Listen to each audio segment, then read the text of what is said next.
Boa noite. A proposta da live de hoje é falar sobre o reconhecimento e o combate do burnout. Então, a ideia dessa live é a gente olhar para o burnout em termos de conceito, em termos de como um líder pode identificar possíveis sinais de burnout. Vamos falar também sobre o ambiente que causa ou que é um potencial gerador do burnout e estratégias para combater o burnout. Então sejam todos muito bem-vindos, aproveitem para chamar seus amigos, para chamar o pessoal da RH, o pessoal da equipe, né? Chame seus familiares para a gente falar aqui, debater sobre esse tema que é extremamente importante. E é um tema que já é considerado um tema de relevância social, né? O Brasil foi recentemente, na pesquisa da ISMA, considerado o segundo país em casos de burnout, o que é assustador. O burnout, ele traz de fato uma debilidade assim que ele está descrito, tá bom? Então, vamos falar um pouquinho do burnout e para iniciar a minha proposta é que a gente tenha um olhar, né, de entendimento em relação ao contexto do surgimento desse conceito.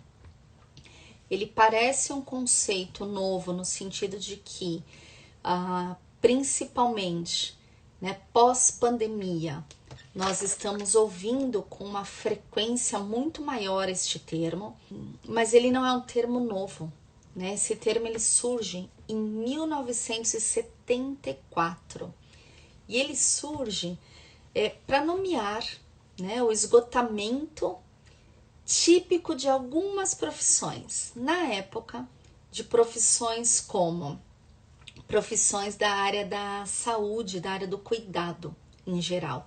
Então, inclui-se saúde, inclui-se bombeiros, policiais e profissionais da educação. Então, ele surge, né, o termo, o conceito burnout, com este entendimento que ele estaria relacionado a profissões de cuidado. O burnout ele é definido, então, como uma síndrome psicológica de estresse crônico laboral, ou seja, estresse que ele está de fato relacionado ao trabalho. Isso é importante ressaltar. Então, o conceito de burnout em inglês coloquial, né, significa combustão completa. E ele foi nomeado dessa forma, estudado e formulado como a gente conhece até hoje, pelo psicanalista norte-americano Herbert Freudenberg. Espero ter pronunciado corretamente o nome dele. Então, inicialmente, ele surge como um conceito relacionado a áreas específicas de atuação as que eu já citei. Então, o burnout, ele foi tradicionalmente definido como uma síndrome psicológica e composta por três grandes dimensões, né? Uma delas é a exaustão emocional, então quando a pessoa tem aquela sensação realmente que ela não tem mais recursos físicos ou emocionais, então ela sente aquele esgotamento físico e emocional. O segundo é chamado de despersonalização ou cinismo, quando a pessoa tem comportamentos excessivamente negativos em relação à vida, né? E a baixa realização pessoal, que é aquele momento, então, que a pessoa tem um sentimento de incompetência, de improdutividade, né?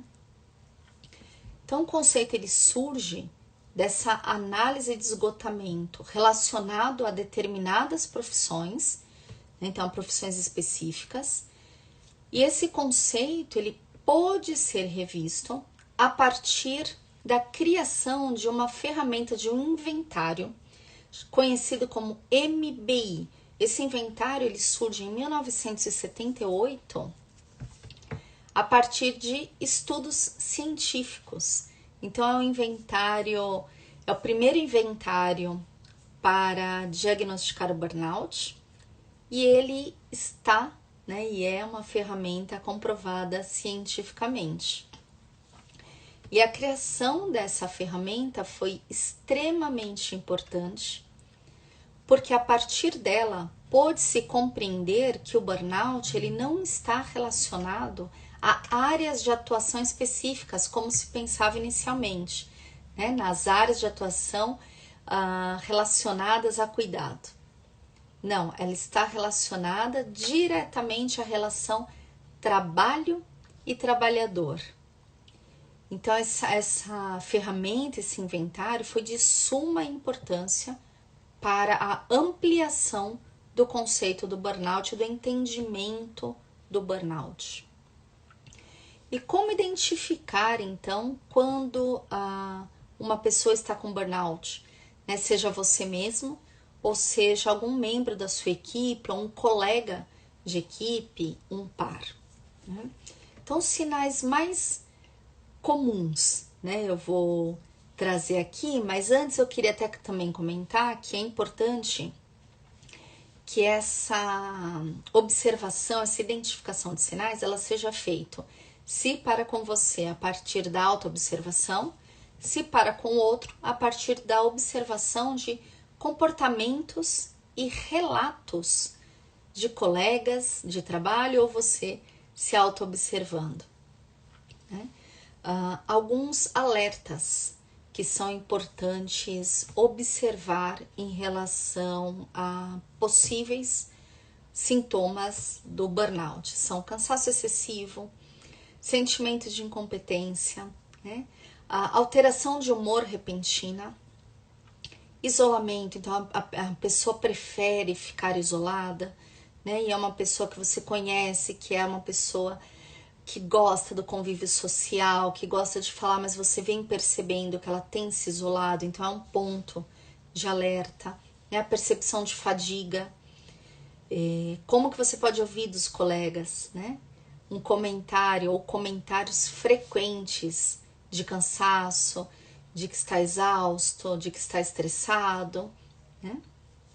Pressão alta é também um indicador importante a ser observado, dores musculares, problemas gastrointestinais, alteração de batimento cardíaco, sentimentos de derrota, sentimento de fracasso constante, aquela pessoa que tem tido pensamentos negativos frequentes, dificuldade de concentração, e aqui é um ponto importante, né, gente? Dificuldade de concentração. Hoje em dia, quem não tem dificuldade de concentração com tanta exposição a telas, né, como é chamado? Então, tem sido muito frequente ouvir, né, demandas ou queixas em relação à falta de concentração. Então, é importante aqui também observar o uso excessivo de telas. Tá? Ele gera também alguns comportamentos ou sentimentos relacionados ao burnout e pode ser uma porta de entrada também para isso. Insônia é um outro ponto a ser observado. Então a pessoa sempre dormiu muito bem e começa a ter episódios de insônia. É muito importante fazer essa observação porque o sono é muito importante para nossa saúde mental também, né? Para nossa constituição, para nossa cognição. Dores de cabeça frequentes também são importantes sinais. E o que acontece normalmente é que esses sintomas, eles surgem de forma muito leve, né? Mas eles têm a tendência de piorar ao longo do tempo. Não só em termos de intensidade, mas como frequência. Então, é muito importante essa observação. E quando esse comportamento, esse sentimento se torna frequente, mais intensos, se a pessoa não procura ajuda, tem aí uma chance grande, né, de fato se tornar um burnout e de ter consequências, né, como um afastamento, como essa debilidade de fato de trabalhar e de se relacionar, tá bom? Então, é muito importante a autoobservação, a observação dos colegas, né? E esse apontamento, né, aos colegas sobre possíveis sinais de alerta, tá?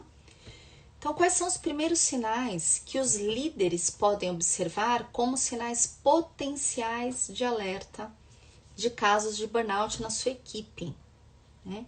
Por exemplo, atraso na entrega de projetos. Sabe aquela pessoa que sempre foi muito pontual, sempre entregou tudo em dia, nunca teve problema, apresentou problemas em relação a prazos e de repente essa pessoa começa a atrasar com a entrega de seus projetos ou atraso até mesmo no horário de trabalho. Então a pessoa sempre foi muito pontual para chegar no trabalho ou iniciar uma reunião, por exemplo, se estiver no modo remoto, no modo online. E é possível observar que essa pessoa sempre chega 5, 10, 15 minutos atrasada, e isso nunca tinha acontecido antes. E são comportamentos que eles ocorrem com frequência. Isso é importante pontuar. A frequência dos comportamentos e dos sentimentos. Afastamento por motivos de doença, aqueles não formais, né, que você liga, olha, não acordei, não tô me sentindo bem, tô com muita dor de cabeça, não vou conseguir trabalhar, não vou conseguir participar da reunião, assim como a observação dos afastamentos por motivo de doença formais, né? A queda de desempenho é um outro sinal, né? O discurso negativo constante de um determinado profissional. Fadiga, então você escutar ele comentar, como eu falei anteriormente, o quanto está cansado, né? O quanto está exausto. Então, termos que possam levar a ideia de sentimento de fadiga, um certo desapego ao trabalho e mudanças repentinas de humor é um ponto extremamente importante também de ser observado e que é possível também fazer uma auto-observação. E quais são as principais causas, né, que podem levar uma pessoa ao estado de burnout? Então, os estudos revelam que as principais causas que podem levar um colaborador ao estado de burnout incluem cargas de trabalho excessiva.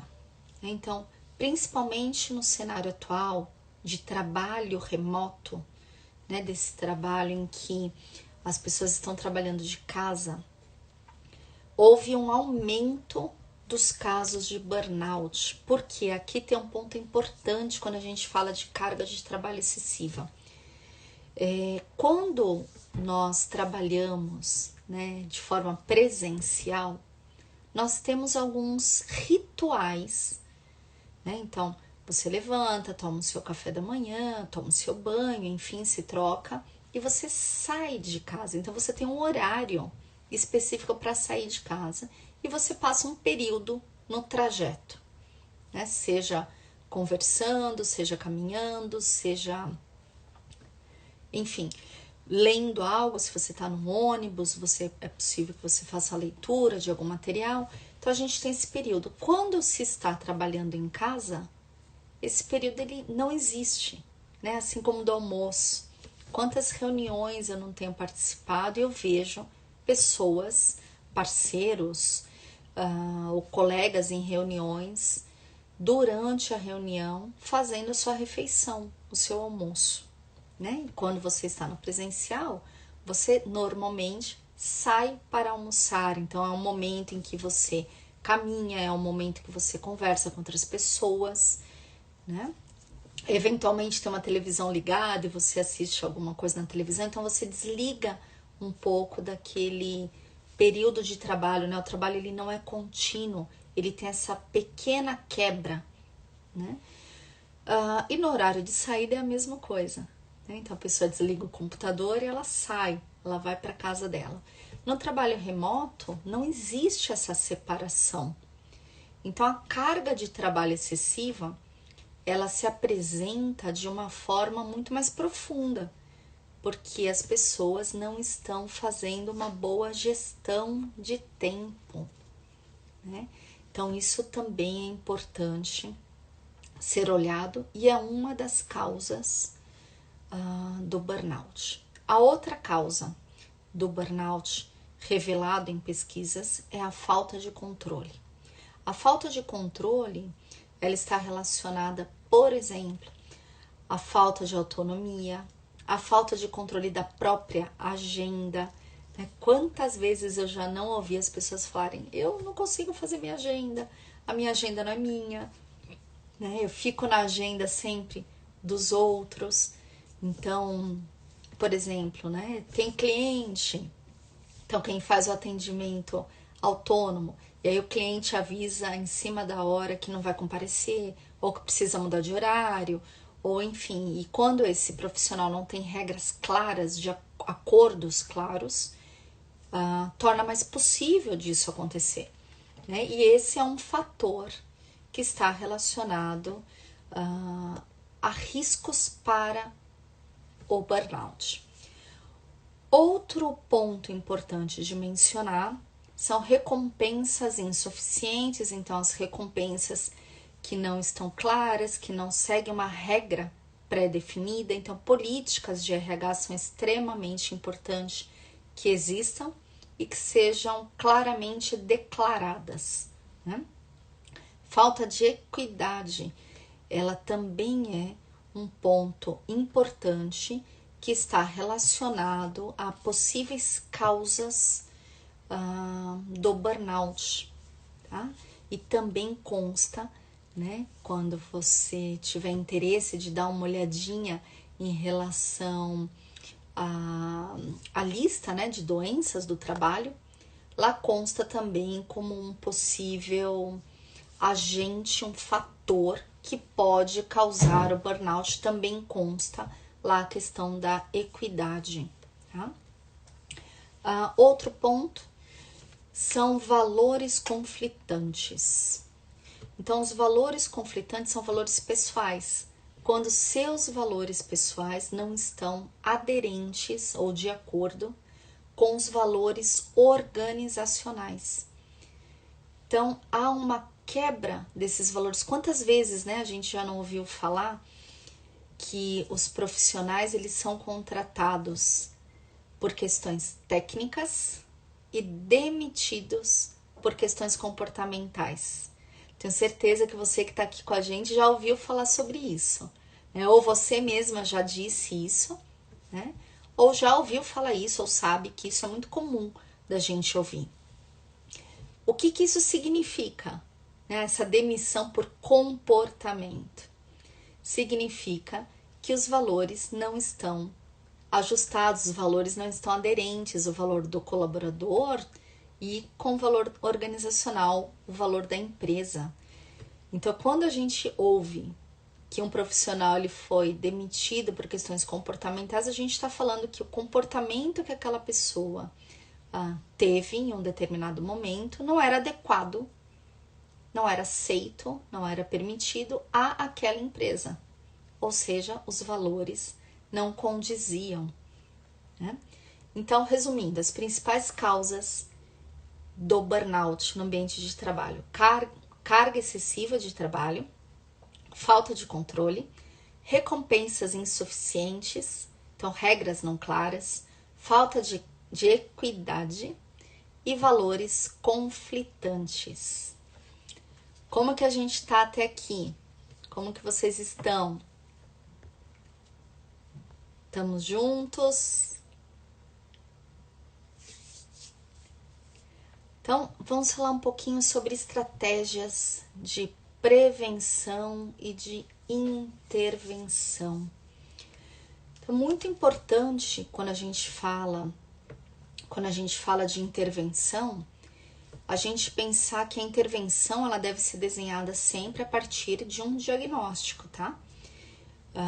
Então é super importante que possa haver uma avaliação do ambiente de trabalho, que possa haver uma avaliação, né, do que está acontecendo naquele ambiente quando um profissional, por exemplo, externo é contratado.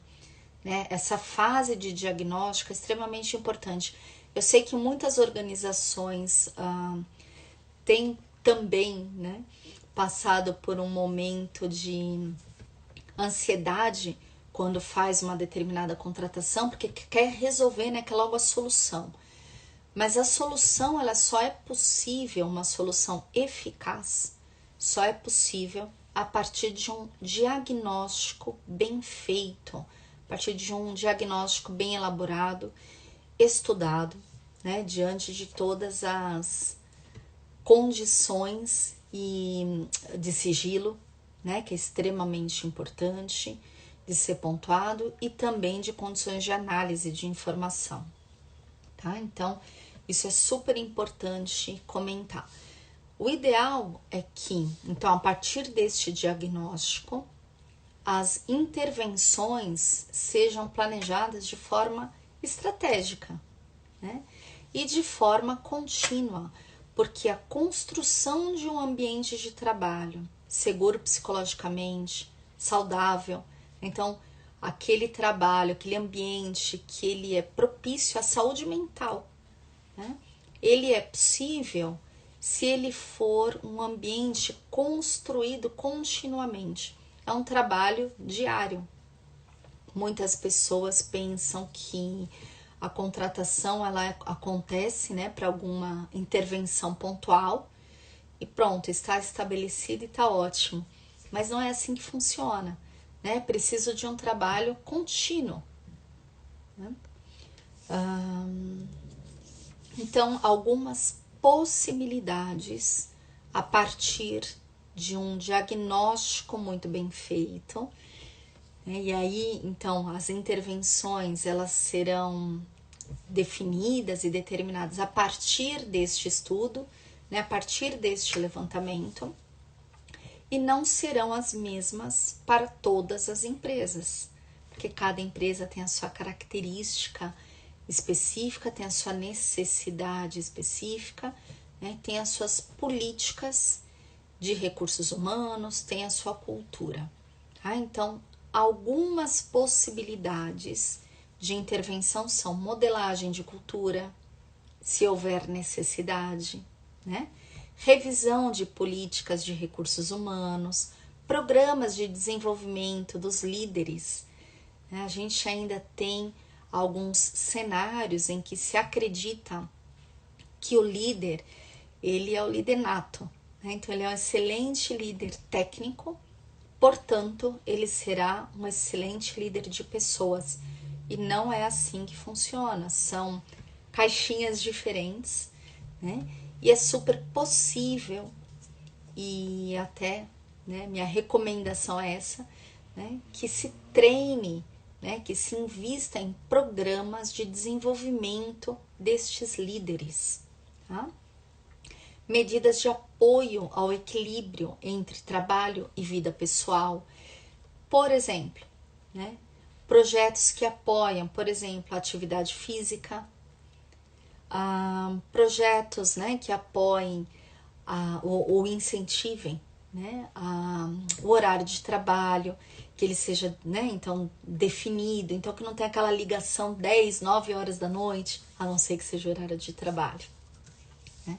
Incentivo em relação ao cumprimento do horário do almoço. A gente falou do almoço lá no começo, né? Então que o almoço seja respeitado, esse horário, né? Então, eu não me lembro o nome agora, mas teve uma empresa que no período de pandemia decretou um horário específico para o horário de almoço para toda a empresa. Então, durante aquele horário, ninguém podia marcar reunião e ninguém podia se ligar, enfim, para falar sobre trabalho. Foi uma ação super interessante, ela aconteceu durante a pandemia e me foge agora o nome da empresa. Mas foi uma ação que ficou bastante conhecida na época. Apoio psicológico, eu tenho visto muitas empresas investindo neste apoio psicológico. Algumas fazem o aporte financeiro para este apoio, outras contratam uma equipe, né, de psicólogos que estão à disposição dos colaboradores, e é um meio, é uma estratégia extremamente interessante e muito útil para todos, né, para o colaborador e para a empresa. Criação de um ambiente de trabalho justo e respeitoso é uma estratégia. O cultivo do ambiente de trabalho seguro psicologicamente é uma outra estratégia, né? E aí de trabalho, como eu estava comentando, né? Desse trabalho contínuo.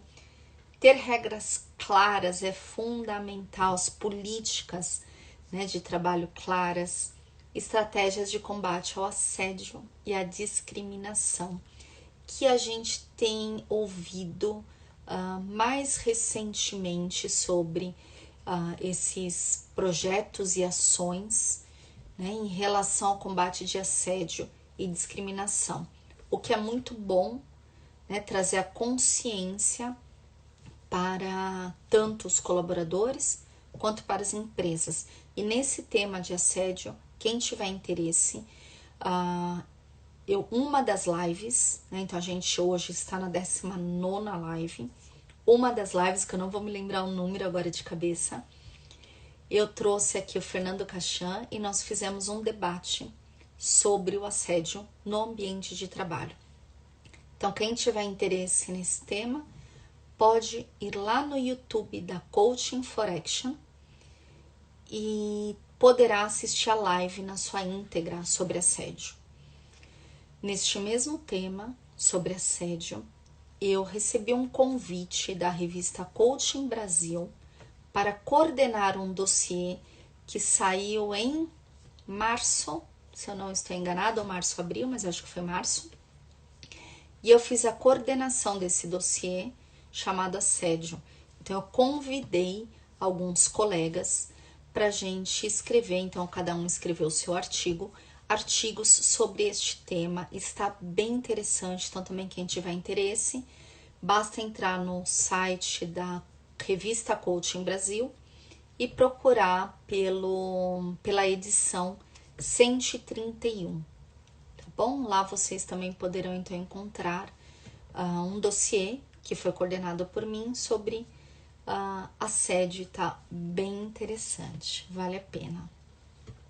Então, a implementação, né, também de promoção de bem-estar no trabalho, promoção de saúde mental, a promoção de programas de cultivo à felicidade do trabalhador no trabalho são também estratégias que podem ser adotadas, de novo, a partir de um diagnóstico muito bem elaborado nas empresas, como uma prevenção ou intervenção, a depender do caso, para o aparecimento do burnout.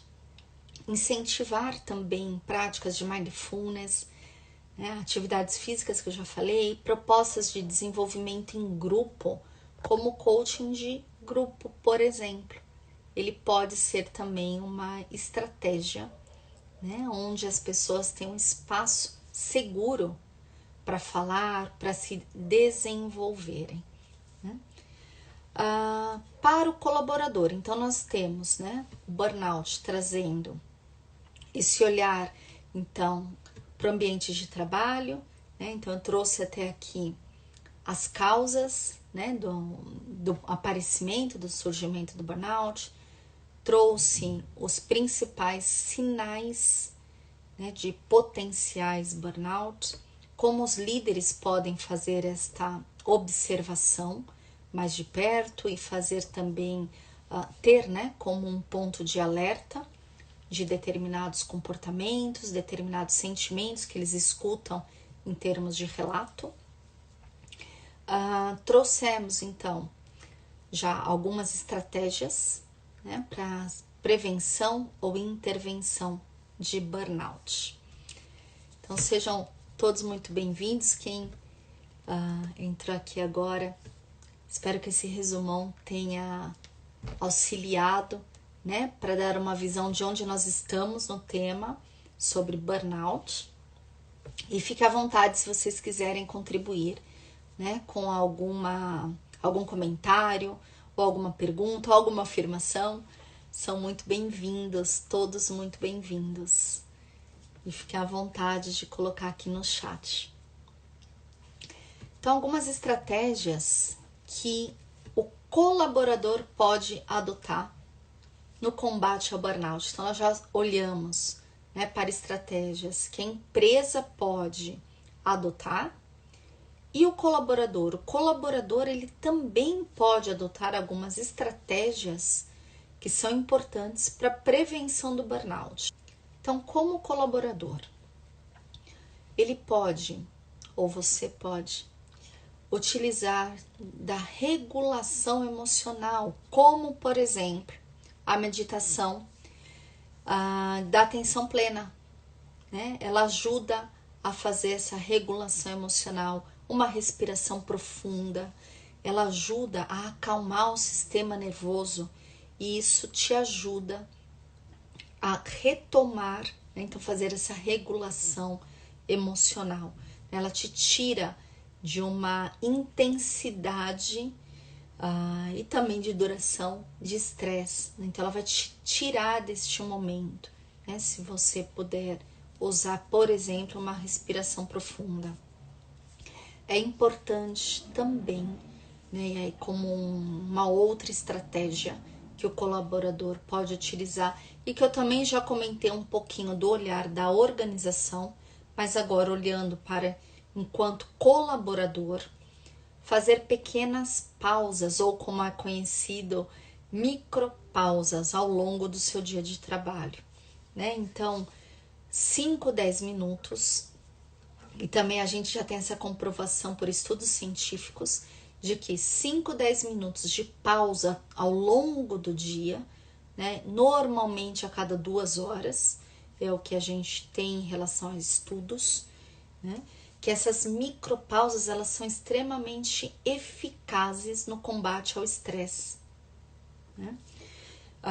Então, se você puder, né, tirar a cada 2 horas, 5, 10 minutinhos, fazer uma pequena caminhada, ouvir uma música, conversar com amigos, fazer uma leitura de algo que não esteja relacionado ao trabalho, né, no sentido de trazer um breve relaxamento, é extremamente importante para a saúde mental, para a redução do estresse e é muito eficaz. Bom, e quais são outras estratégias que o colaborador pode adotar ao longo da sua jornada de trabalho, né? Por exemplo, eu também já mencionei isso mais brevemente, fazer uma boa gestão do tempo. Como eu comentei, no trabalho remoto, é primordial que se faça essa gestão do tempo, que se defina ou determine, né, alguns horários, né? Então eu vou começar a trabalhar que horas? Eu vou finalizar o meu trabalho que horas? Né? Qual vai ser meu horário de almoço? É extremamente importante porque quando você está em casa, você está lá com o computador, está na mesa e vai embora, né? Você nem vê o tempo passar e isso pode ser um fator, né, que vai te levar a um possível estresse, a um possível burnout. A delegação de tarefas é um outro fator importante a se pensar, né? Então, observar da sua agenda o que você realmente precisa fazer e o que você pode delegar.